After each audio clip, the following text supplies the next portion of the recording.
भीष्म पितामह का शरसैया पर अंतिम समय ये महाभारत का सबसे गहरा और रहस्यमय प्रसंग है। आज हम इस कहानी को एक नए नजरिए से देखेंगे जो शायद आपने पहले कभी सुना नहीं होगा। जब कुरुक्षेत्र का युद्ध समाप्त हुआ तो भीष्म पितामह बाणों की शैया पर लेटे हुए थे। पिछली एक सदी से पश्चिमी विद्वानों ने उन्हें एक त्रासद और नैतिक रूप से अस्पष्ट व्यक्तित्व के रूप में चित्रित किया है। वे कहते हैं कि भीष्म एक असफल संरक्षक थे जो द्रौपदी के चीरहरण के समय मौन गए और अधर्मी कौरवों की तरफ से लड़े। लेकिन क्या ये सच में पूरी कहानी है? दरअसल भीष्म का चरित्र इससे कहीं अधिक जटिल और गहरा है। वे केवल एक योद्धा नहीं थे, वे एक ऊर्ध्वरेता योगी थे। ऊर्ध्वरेता का मतलब है वो व्यक्ति जिसने अपनी सारी ऊर्जा को ऊपर की ओर मोड़ दिया हो, जो ब्रह्मचर्य के माध्यम से अपने आप को पूर्ण रूप से समर्पित कर दिया हो। ये केवल हमारे धर्म में मिलने वाला अनूठा जीवन मार्ग है।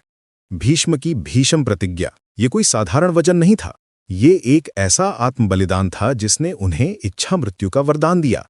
उनके लिए सत्य ही सबसे बड़ा धर्म था। जब वे कौरवों की तरफ से लड़े तो ये वैराग्य का सर्वोच्च उदाहरण था। वे बिना जीत की इच्छा के लड़े, काल के एक निष्पक्ष साधन बनकर। अब आइए समझते हैं कि शरसैया का वास्तविक अर्थ क्या था। ये कोई दुर्घटना या सजा नहीं थी, ये एक यौगिक आसन था। भीष्म ने इसे एक योद्धा के प्रायश्चित के लिए उपयुक्त मुद्रा के रूप में निर्मित किया था। वे जितेंद्रिय थे, इंद्रियों के विजेता। ये शब्द आमतौर पर वन के तपस्वियों के लिए इस्तेमाल होता है, लेकिन यहाँ ये एक गिरे हुए सेनापति के लिए प्रयोग किया गया है। प्रशांत, यहाँ एक बहुत महत्वपूर्ण बात है। भीष्म ने उत्तरायण की प्रतीक्षा की। वे जानते थे कि मृत्यु का समय भी महत्वपूर्ण है। यह दिखाता है कि वे ब्रह्मांडीय चक्रों पर पूर्ण नियंत्रण रखते थे। उनकी तथाकथित निष्क्रिय मृत्यु वास्तव में ब्रह्मांड के साथ सर्वोच्च सक्रिय जुड़ाव थी। शांति पर्व और अनुशासन पर्व में भीष्म के उपदेश महाभारत का दार्शनिक हृदय हैं। यहाँ वे राजधर्म और न्यायसंगत हिंसा का बचाव करते हैं। उनका कहना था कि राजधर्म अन्य सभी धर्मों का आधार है। राजा के सक्रिय संरक्षण के बिना तपस्वी का ध्यान असंभव है। यह प्रवृत्ति और निवृत्ति का संश्लेषण था। भीष्म का दर्शन बौद्ध और जैन धर्म के अहिंसक राजनीतिक शास्त्र के विपरीत था। जब अशोक ने कलिंग युद्ध के बाद हिंसा के लिए पछतावा व्यक्त किया तो भीष्म का मार्ग अलग था। वे मानते थे कि आपातकाल में धर्म के कठोर नियमों को जीवित रहने के लिए स्थगित किया जा सकता है। व्याद गीता के माध्यम से भीष्म ने पूर्ण अहिंसा का खंडन किया। उन्होंने सिखाया कि हिंसक कर्तव्यों को भी बिना कर्म संचय के किया जा सकता है, यदि वे स्वधर्म के रूप में और बिना द्वेष के किए जाएं। यह नैतिक स्थिरता का गहरा उदाहरण था। भीष्म के एपिक सांख्य दर्शन में एक अनूठी बात थी।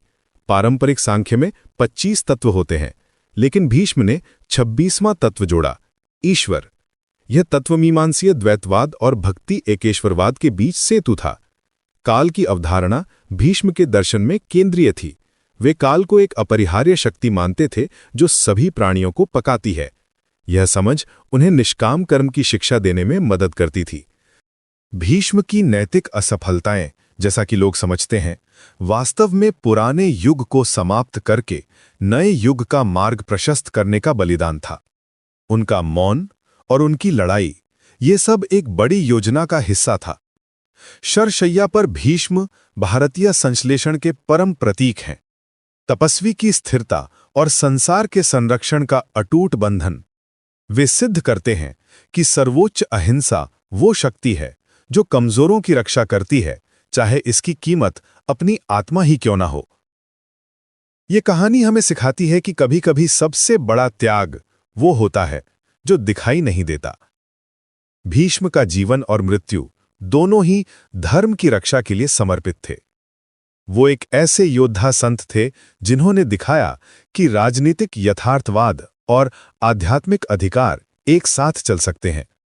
आज जब हम भीष्म पितामह को याद करते हैं तो हमें उनकी वो गहरी समझ याद रखनी चाहिए जो उन्होंने धर्म, कर्तव्य और त्याग के बारे में दी थी।